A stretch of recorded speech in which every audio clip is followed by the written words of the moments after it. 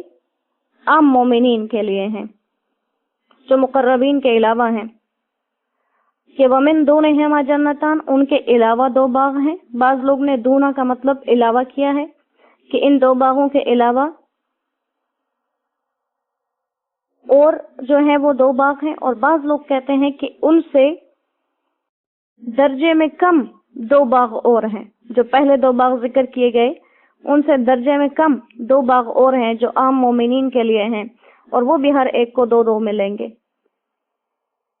اور ان دو باغوں کی جو سب سے پہلی صفت بیان کی گئی، وہ پہلی صفت کیا ہے کہ مدہمتان، وہ اتنے گہرے سبز ہیں جیسے سیاہ، زیادہ سبزی کی وجہ سے ان کا رنگ کیا ہو گیا ہے، سیاہی مائل ہو گیا۔ جیسے ہم دنیا میں بھی عموماً دیکھتے ہیں کہ کسی چیز کا رنگ بہت گہرا سبز ہو یا بہت گہرا نیلا ہو تو وہ اپنے اس رنگ سے ہٹ کے سیاہ لگنا شروع ہو جاتے ہیں۔ تو یہاں پر ان باغات کی صفات ذکر کی گئیں کہ اتنی ان کے اوپر سبزی گہرائی سے غالب آ گئی ہے جس کی وجہ سے وہ سبز کے بجائے سیاہ محسوس ہوتے ہیں۔ اب یہ صفت پہلے دو باغوں میں ذکر نہیں کی گئی،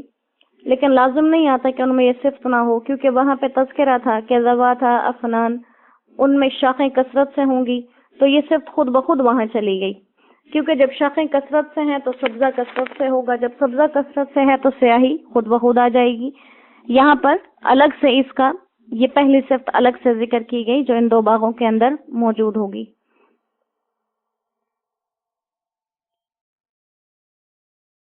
تو یہ ان لوگوں کو ملیں گے جو عام مومنین ہیں، اور ہر جگہ پر جنت کی نعمتوں کے تذکرے سننے کے بعد جنت کے شوق میں اضافہ تو یقینی چیز ہے کہ ہوگا ہر انسان کے، لیکن پھر حضرت عائشہ رضی اللہ تعالیٰ عنہ کی حدیث مبارکہ یاد آ جاتی ہے جب آپ صلی اللہ علیہ وسلم نے فرمایا کہ عائشہ، جنت میں تمہیں اگر ایک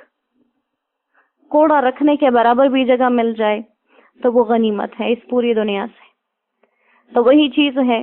کہ اتنی نعمتوں سے ہٹ کر صرف رب کی رضا کا مل جانا ہی